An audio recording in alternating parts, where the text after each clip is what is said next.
as we continue to look at being a light in a very dark world. And we're using as our text the story of Elijah, who was a prophet during the very dark period of time for the Israel nation. And this is the 10 tribes of the north that were split off from the 12 tribes because of the sin of Solomon. But when they split off, they basically right out of the bat started doing things wrong. Started setting up idols, groves, started worshiping other gods, and it just kept getting worse and worse until we came to the time of King Ahab and his lovely wife, Jezebel, who brought in all kinds of worship into the capital city and all the areas round about. It just kept getting darker and darker. But how many people did it take to stand up and say, I want to be a light? One. Just a guy who in the book of James, he says, just like us, same sins, same temptations, same mistakes, same errors, same problems, yet he said, I'm going to do something about this. And he stood up and said, it will not rain until I pray and it says so, right? 3.5 years later, God came to him and said, after taking care of him all this time, right? God was providing for Elijah. God was working. And he said 3.5 years later, finally it's time. And he told him to go see King Ahab. And that's what we saw last week. We saw as he went to King Ahab and said, we'll have a little contest. We will show the people of Israel who the true God is. And they had the big contest on Mount Carmel, right? And as all the priests of Baal, they put up their altar and put their bullock on, and they prayed for fire to come down. Prayed all day, cutting themselves, throwing themselves on the ground, rolling around until they were all exhausted or anemic and could not move anymore. And then, of course, we saw Elijah simply put together an altar of stones, put the bullock on there, douse it all with water, with 2 huge buckets of water, barrels of water, and then simply say, Lord, so that they may know that you are the one true God, bring fire. And did God do it? Because he is the one true God. Because this was the whole purpose, that the people would know that he is God. And fire came down, and did it consume the bullock? Absolutely. Did it consume the wood? Did it consume the rocks? It consumed all the water. And God showed the people. In fact, let's back up a little bit and look at that. Let's go to 1 Kings chapter 18. Verse 39.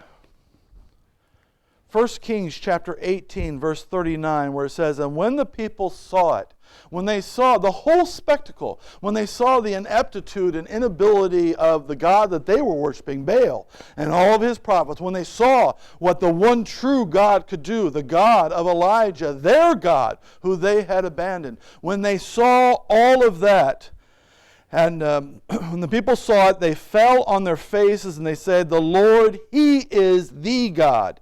The Lord, he is the God. Right? So we had this great victory where the hearts of the people were finally, right before their eyes, turned back to God. And this was exciting, wasn't it? And even then, look at verse 41. And Elijah said unto King Ahab, get thee up, eat and drink, for there is a sound of abundance of rain. The rain is coming. Relief to the people as God will provide. Not Baal, not Ashtaroth, not any of these other yahoos that they've been worshiping and praying to for the last 3.5 years. The one true God is bringing rain. And in fact, jump to verse 46. And the hand of the Lord was on Elijah, and he girded up his loins and ran before Ahab to the entrance of Jezreel.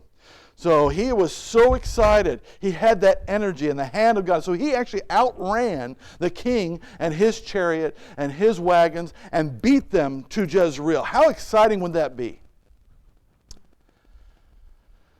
But then comes the next step. And up here on the board and on your papers too, sometimes we just want to what? Quit. And I find in my life, that time does not come when I'm just bearing that burden every day. Even if it's getting a little heavier every day, that doesn't bother me. It's just heavy. It's just what I have to bear. And a little more each day, that's fine. When I have a problem is when I expect the burden to be light. When I expect the burden to go away. And in fact, a heavier burden is placed on you. It's kind of like when you travel. How many have ever noticed that when you're traveling someplace new, it seems like it takes forever to get there? But then you travel it the next time and it seems like just a moment. Because you know it. You know what to expect. And I find in my life the times when I get down, when I feel like the burden is too much to take, when I want to quit and just say, forget the whole thing, it is when those unexpected burdens come. When those heavy things like a rock just seem like they come and just fall on you. And you're not prepared for it. You're not ready for it. You're expecting something else, and then this happens, and you get that gut punch. Well, that's what happened to Elijah. Elijah had borne many burdens. He had seen how this woman who God was taking care of, her son died. Did that get him down? No. Even when he ran out of food, did that get him down? No. All this time, 3.5 years, nothing seemed to get him down. He was strong. He was there. He knew bad things were going to happen, and they happened, but he could bear it. But this time, it's different, and it happens to us all the time. When we expect something great to happen, when we expect the burdens to be taken off, and they aren't. And that's when our knees can buckle, can it? That's when it gets too much. And that's when we can say, like Elijah, I've had enough. Because coming out of that great victory on Mount Carmel, coming out of that where the people said, God is the one true God, where Ahab saw the strength of God, when rain had come, and you would think, what would you expect if you're Elijah? We've turned a corner, right? This is great. I can go home. I can be a prophet for God. We can go out and see people coming to the Lord, and we can get these Baal worshipers out of the city, and we can bring worship of God back to the city, right? This is going to be great. But what happened in reality? Chapter 19, verse 1. And Ahab told Jezebel. And by the way, this is something Ahab, you need to learn about him. He doesn't think on his own. And I'm not kidding. This entire story, every time anything comes up, the first thing he does is go talk to who? Not God. He goes talk to Jezebel. Jezebel, what should I think about this? And he does this a couple of times throughout the story. But he goes to Jezebel and he tells all that Elijah had done, and withal how he had slain all the prophets with the sword. Now I want you to notice, what's he focused on? He killed all the prophets. What did he miss? If that was what he's taken away from the story, is that he killed all the prophets, what did he miss? God brought fire from heaven and destroyed it because the prophets of Baal could do nothing because there is no Baal, there is only God. That's what he should have gotten from it, right? But all she heard or all he told her was, in the end, your prophets are dead. So what was her response? Verse 2. Then Jezebel sent a messenger unto Elijah. I want you to think, if you're Elijah there, and if somebody comes up and says, I have a message from the queen. What do you think that message is going to be right now? I give up. Right? These are the terms of my surrender. That's what it should be, shouldn't it? Surely you will worship the one true God. Surely this. That's not what it said, was it? The messenger said, so let the gods do to me, and more also, if I make not thy life as the life of one of them by tomorrow about this time. Unless you are dead, as my prophets are, by noon tomorrow, then let the gods kill me. Now, fortunately for Jezebel, her gods ain't nothing. Because neither Elijah nor she is dead tomorrow because her gods are nothing, right? But she basically puts out a bounty on his head. He needs to die. And you need to die tomorrow. By tomorrow, you are dead. Verse 3. And when he saw that, when he heard this message, he arose and went for his life and came to Beersheba, which belongeth to Judah, and left his servant there. So what is his response? He thinks this is going to be great. He thinks the hearts of Israel are back with God, that he can be a prophet in the land openly to tell about how great God is. But instead, once again, he has to leave the country. He leaves Israel and goes to Judah, leaves his servant there, and then he just keeps running. And let me tell you something. That is a terrible feeling. When you think things are going to be better, when you see a great victory, when you see all these wonderful things, things you've been praying for, things that you have been working toward, things that you have just pled with God to happen, and you expect them to happen, and then sin. Sin just keeps people from doing it. And once again, you feel like all of it was for what? Nothing. 3.5 years of famine for nothing. Victory on Mount Carmel for nothing. And once again, he's running for his life. That's why in verse 4 he says, "But he himself went a day's journey into the wilderness and came and sat down under a juniper tree. And he requested for himself that he might die.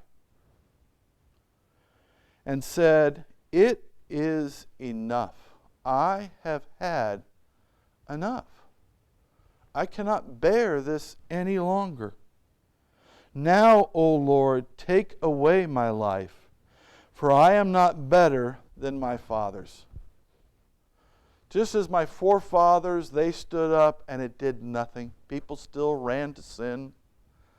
Just as nothing ever gets better, nothing ever really changes, I'm done.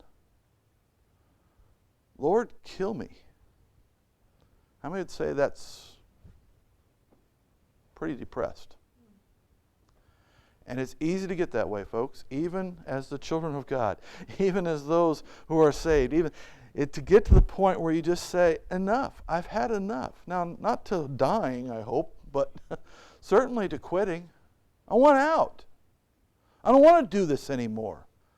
All the work, all the effort, all the prayers, it gets nothing done, so what's the point? We seem like we're making progress. It's 1 step forward and 2 steps back. 1 step forward, 5 steps back. And we're getting nowhere, so what's the point? Lord, I'm done. Well, what do we do then when we have those feelings? Well, fortunately, Elijah did the right thing. Did you notice what he did there? Not the running part. Although, getting away may not be the worst thing in the world. You're feeling that way? Nice little trip. Remember when we used to be able to take trips? We used to be able to get away a little bit, go to the beach, go hang out with people. Yeah, that was fun, huh? Maybe someday. But the first key is exactly what he did, which is what? He talked to who? He talked to God. And that's where we need to start. Don't go running to some online self-help place. Don't go to Reddit. Don't just go here, go there. Don't just go to godly people, but more importantly, go to who? Go to God. Go to God. Talk to Him. Be honest. Tell Him what you're feeling, right?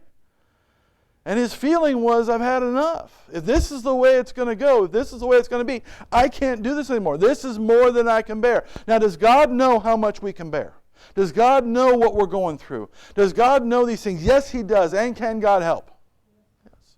That's why Jesus said what? Come unto me, all ye that are what? Heavy laden, and I will give you rest.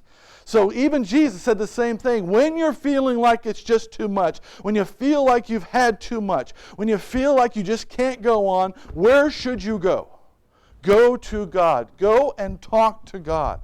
Let Him know what you're going through. This is the same thing. David, if you want to read the Psalms, that's what David did, didn't it? When he was feeling like completely lost, completely helpless, like God has abandoned him, what did he say? God, you've abandoned me.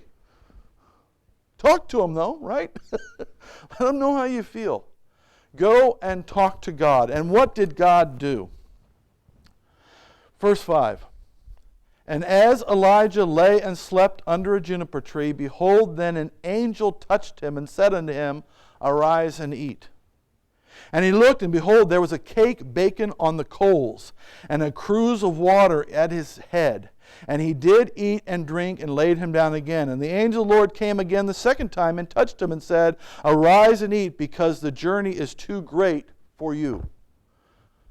So what will God do? When we go and we talk to God, will God meet our needs? Yes. He even sent an angel this time. He may send a friend. He may send a message. He may just send a card. He may send something to say, hey, you're not in this alone, right? I am with you. We are with you. We can get through this. I know what you're going through. And that's what he did for Elijah. Because he had a job for him still to do, didn't he? And even though we may feel like we're just spinning our wheels, we may feel like we're getting nowhere fast, like none of it's worthwhile, is God still using us? And do we have any idea what God's actually going to do with all of this? We don't. But he will nourish us. Nourish our soul, nourish our body, nourish our spirit. He will come to us and he will meet our needs, won't he? But what does it start with? You've got to talk to him. Don't try to do it on your own. Don't try to run away from him like Jonah did. Go to him and say, Lord, I've had enough. And wait for him to nourish, right? But that's not the end of the story. What happened next, starting in verse 8? And Elijah arose and did eat and drink, and went in the strength of that meat 40 days and 40 nights unto Horeb, the mount of God. I don't know what he fed them, but I'd like to know what it was. Because whatever he fed them, on that meal, he was able to go 40 days and 40 nights out into the desert to Mount Horeb. Anybody know another name for Mount Horeb? Mount Sinai. Yeah, that Mount Sinai.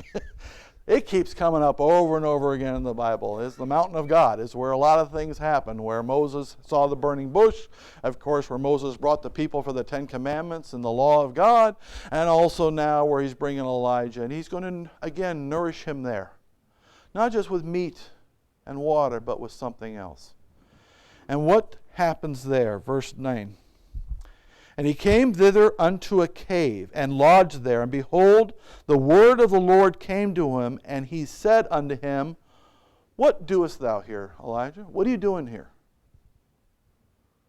And what did Elijah say? And he said, I have been very jealous for the Lord God. The Lord God of hosts. I've been jealous for you. I saw the darkness. I saw how the people had turned to other gods. I saw how they turned against you, and I couldn't stand it anymore. That's why I stood up. That's why I went. Because I couldn't stand the darkness. Somebody had to bring a light. Somebody had to show them how great you are, right? I did the right thing, Lord. Yet what? I was jealous for the Lord God of hosts, for the children of Israel have forsaken thy covenant, thrown down thine altars, and slain thy prophets with the sword.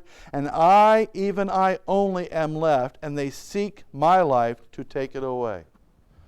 In other words, what? I did the right thing, and it got me nothing except a bounty on my head. It's not what? What's that word everybody likes to use? It's not fair. It's not fair, Lord. I did the right thing and it got me nothing except a bounty on my head. I'm running for my life again. I had to run for my life for 3.5 years, and yeah, you took care of me. But now we had the great victory, and again, I now have to run for my life again. This is not fair. I hate that word. But we all feel it in our gut, don't we? It's not fair. It should have gone differently. People should have responded better. I shouldn't have to be here. I am the only one left, and I've got no help.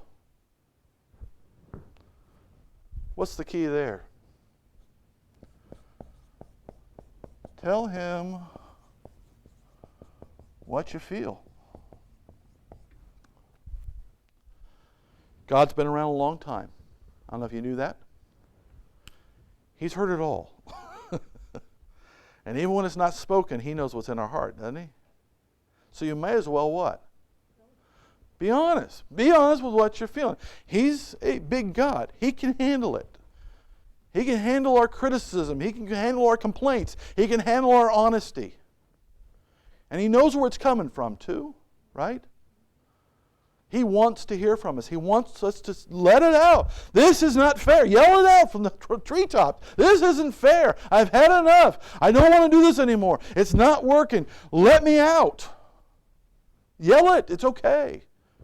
Isn't that what David did? Why hast thou forsaken me? I pray unto you and I hear crickets. I mean, I get nothing from you, Lord.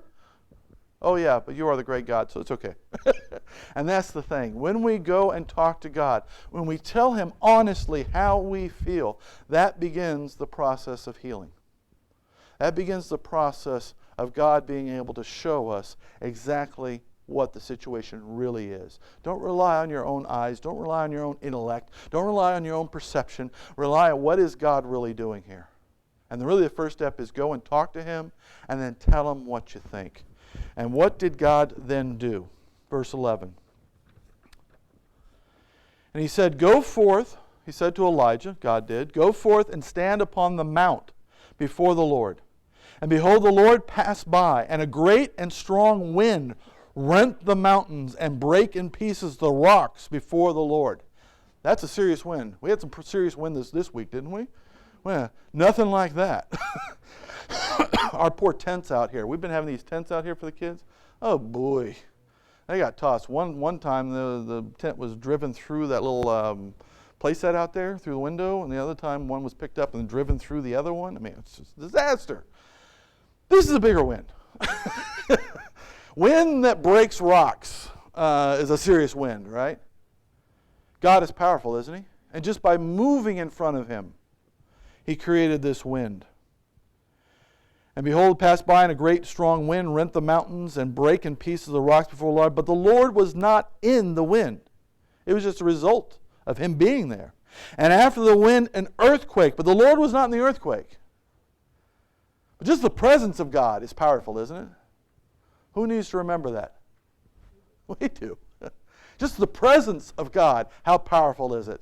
But what did Elijah need? Did he need an earthquake? Did he need fire? He saw fire on Mount Carmel, right? He knows the power of God. He knows what He can do. He knows that, but what did he need more than a powerful God?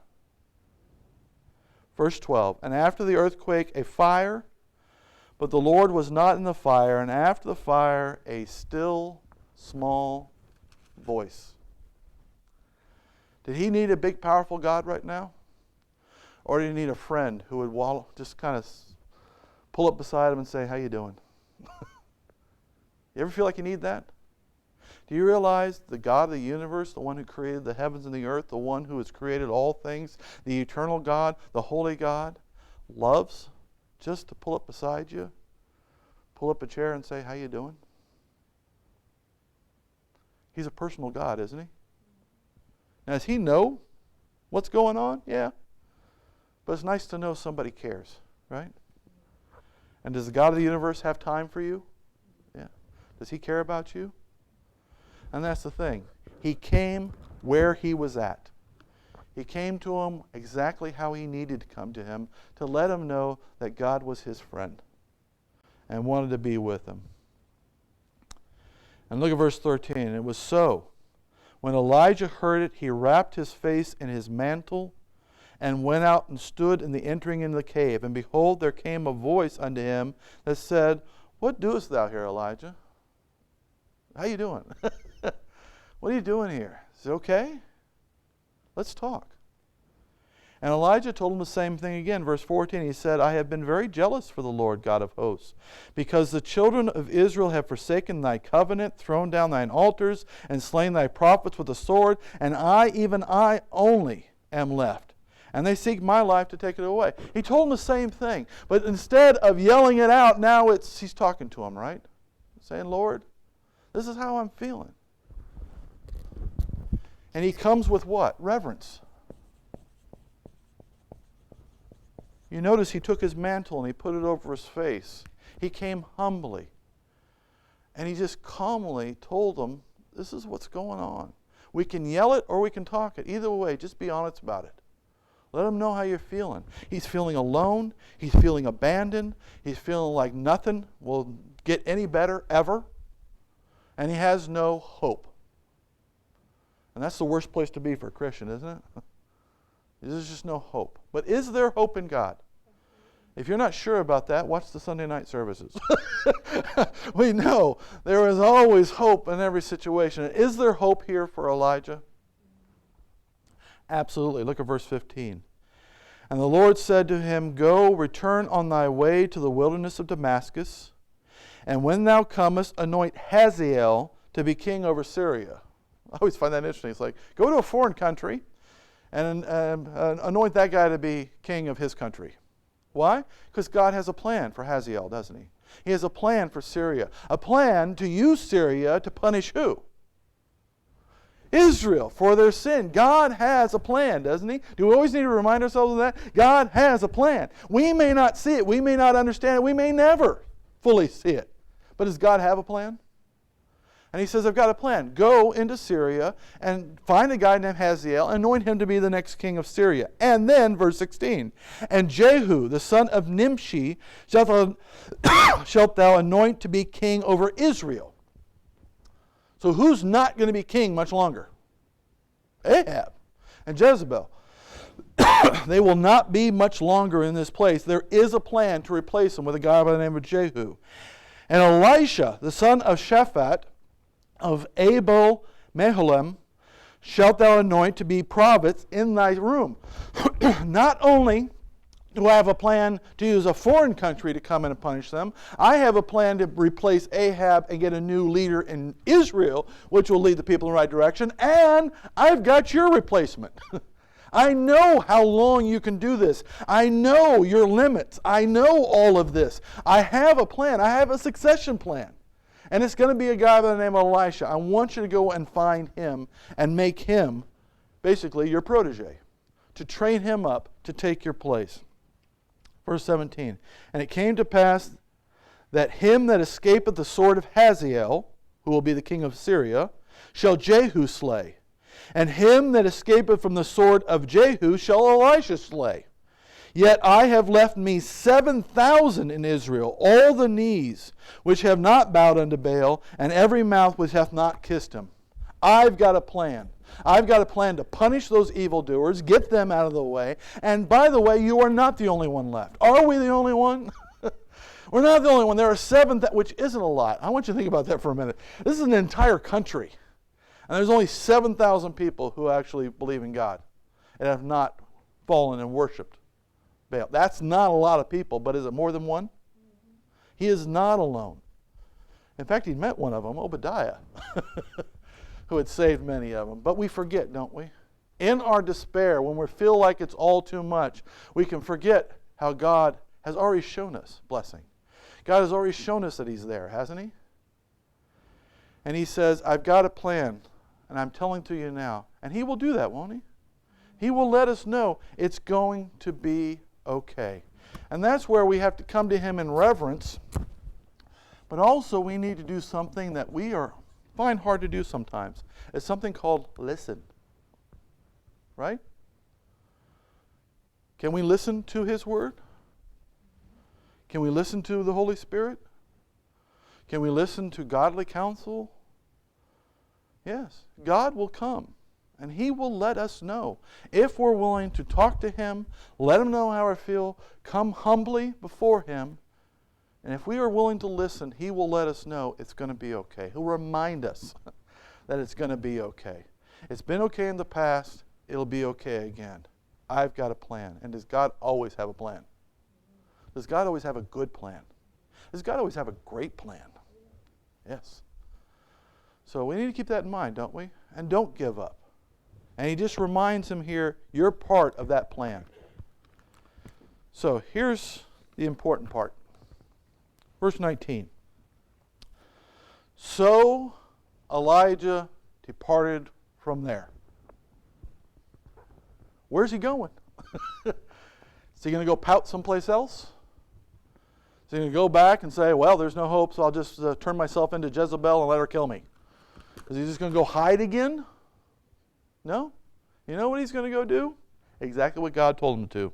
He departed there and found Elisha, the son of Shaphat, who was plowing with 12 yoke of oxen before him, and he with the 12th.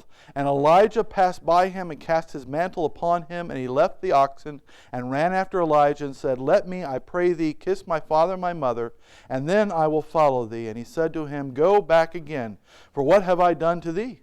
And he returned back from him and took a yoke of oxen and slew them and boiled their flesh with the instruments of the oxen and gave unto the people, and they did eat. Then he arose and went after Elijah and ministered unto them. That is a strange little thing. Can you imagine you're just out there plowing away and all of a sudden somebody comes and throws his coat on him and then walks away? Then you run up to him and say, Hey, well, I'll follow you. Let me just go say bye. No, you don't say bye to mom and dad. Okay, well, I'm going to kill the oxen then and feed them to the people, and I'm out of here. And off he went. And that's the story of Elisha, right? Oh, a lot more about Elisha. But God had a plan, didn't he? And here's the most important part. Move forward. He didn't wallow. Because you think about it, what actually had changed? Was Jezebel still looking to kill him? Yes. Jezebel still had a bounty on his head, still going to kill him, still promising to kill him, still couldn't just like walk into Jezreel, just could not walk into Samaria. Nothing had actually changed in the world except that he now saw the plan. He now understood that God was with him, that God was using him, and God was going to get him out of this eventually. And again, Elijah's one of my favorites because he asked to die, and what did God say? No. And Elijah's still not dead. God still has a plan for Elijah. He still isn't dead. So, I don't know. Is there a trick there? I mean, if you ask to die, maybe he won't let you ever. No, I don't know. No. He still has a plan for Elijah. Elijah still hasn't quit, has he? And there's a lot to be said for that. When we are a light in this world, when we shine and glorify God in this world, it can get rough. And the day-to-day rough we can get used to. The day-to-day problems we can get used to, right? But sometimes we get hit with those haymakers, right? We get hit with that gut punch. We get hit with something you just don't expect to come. And that's when we can just fall down and say, I can't handle this anymore. Who should we go to? Talk to God. Let him know how you feel. Be honest about it. Then respectfully, what? Listen. Listen to what he has to say. And then what? Move forward. Move forward. God allows us to move forward. God never brought this up again. Oh, you remember when you wanted to quit? Remember when you wanted me to kill you? No, it's over, right? I like that about God, don't you?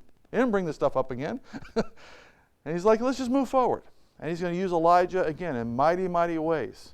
And he's going to keep being a light. And then he's going to use Elisha in even mightier ways. It's amazing what God can do, isn't it? So let's remember this. Last place we're going today, Jeremiah chapter 29.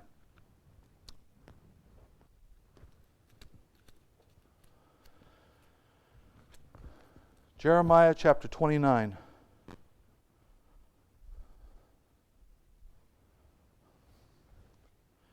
Jeremiah chapter 29, verse 11. And this is a message from Jeremiah to the Jews in captivity. Think they were a little depressed? Feel like they lost everything. They lost Jerusalem, they lost their country because of their sin. And God was very plain about this. It's because of your sin. But was there still hope? Chapter 29, verse 11. For I know the thoughts that I have towards you. Did you know God has thoughts towards you? He thinks about you. He has plans for you. Doesn't he? For I know the thoughts that I have toward you, saith the Lord, thoughts of peace and not of evil. The world has thoughts of evil towards you. Evil things happen to us because of the world, because of the sin. But those aren't the thoughts of God. That's not the plan of God, is it? He has thoughts of peace, not of evil, to give you an expected end. In other words, to use you for His purpose, right? God has a plan for you. And sometimes we look around and say, I don't know how possibly this could be part of the plan. Something got messed up. But can anybody really mess up God's plans? No, no. We did a little tug of war yesterday because we did the story of Joseph. Joseph's another example of this. God had a plan for Joseph, didn't he? You're going to be a ruler, and people are going to bow down to you, right? And where did he end up? A slave and then in jail. So in a foreign country. It's like, well, how's that? But it was all part of the plan, wasn't it? We did tug of war, and all the kids had to try to make me move, which is not easy. So all 5 kids were pulling as hard as they could, and they could not move me. So we got all the adults. Everybody tried to move me, which of course they could. But then I tied it to the post down there and said, now move me. And could they move me? What's the point? By myself, if I'm trying to do this and I'm trying to make these plans, if I'm trying to do all this by myself, can the world move me? Can the world mess me up, mess up my plans? Absolutely. But who's backing me up? Who's my anchor? God is. Are they moving him? Are they changing his plans? So if it's going on, God will see us through, won't he? He's got a purpose. He has thoughts towards us, thoughts of peace, not of evil. He's got a plan for us to meet his end. So should we quit? Should we get discouraged? We will. Will we get depressed? We will. But where do? We go to him, talk to him, let him know how you feel, listen to what he has to say, and know that he's got everything under control, and then we can just move forward. That's the key, isn't it? That's what Elijah did. Can we do that too? Yes, we can. So as you feel that weight on you, as you feel that gut punch of life, and you just feel like you can't go on, that's natural. And you can't go on yourself, but who can you go to? Go to God and know he has a plan for you. He will see you through. And it's going to be amazing. That's going to be one of the most amazing things about being in heaven and having knowledge is the ability to look back on our life and say, wow, you had a great plan. I didn't see why I went through all that. I mean, I didn't think of it, but boy, that was a good plan. Wasn't it? It's always a good plan. And he thinks about us all the time. He loves us so much. Just trust him, right?